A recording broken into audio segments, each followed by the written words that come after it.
এই যে দেখেন। হ্যালো আচ্ছা হ্যালো এই মাদকটা বাসায় সেবন করতে এই জন্য পর্যন্ত আমি কিনে দিয়েছি। তো আমার তো কোনো ভিউ ব্যবসা ছিল না, আমার তো কোনো ইন্টেনশন ছিল না ভাইরাল হওয়ার, আমার কোনো আইডি নেই ভাইয়া। আমি এখানে কি মাদক আসক্ত? আমরা দুজন মিলেই মাদক সেবন করছি একসাথে, দুজন সারা রাত সেবন করে পরের দিন আমি বলছি তোমাকে নিয়ে যাবো, নিয়ে যাবো আমি, এটা আমার ডিসিশন। মাদক আমরা নেশা করার জন্য করতাম না, মানুষ আছে না মাইন্ড রিল্যাক্স করার জন্য একটু ড্রিঙ্কস করে, ওই টাইপের লাভ ম্যারেজ করছে, ওর ফ্যামিলির এগেইনস্টে যে আমাকে বিয়ে করছে, ওর ফ্রেন্ড সার্কেলের এগেইনস্টে যে আমাকে বিয়ে করছে। ভিডিওর শুরুতে আপনারা প্রিন্স মামুন এবং মোহনার বেশ কিছু কথোপকথন শুনলেন।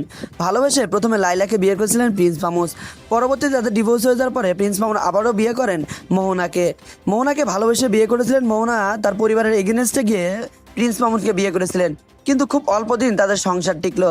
নতুন করে আবার নাটক শুরু হয়ে গেছে, দুজনের মধ্যে এখন তুমুল ঝামেলা। মিডিয়ার লোকজনের কাছে প্রিন্স মামুন সকালে অভিযোগ করলে বিকেলে আবার মোহনা অভিযোগ করতেছে। দুজনের বিষয় উত্তপ্ত এখন গণমাধ্যম।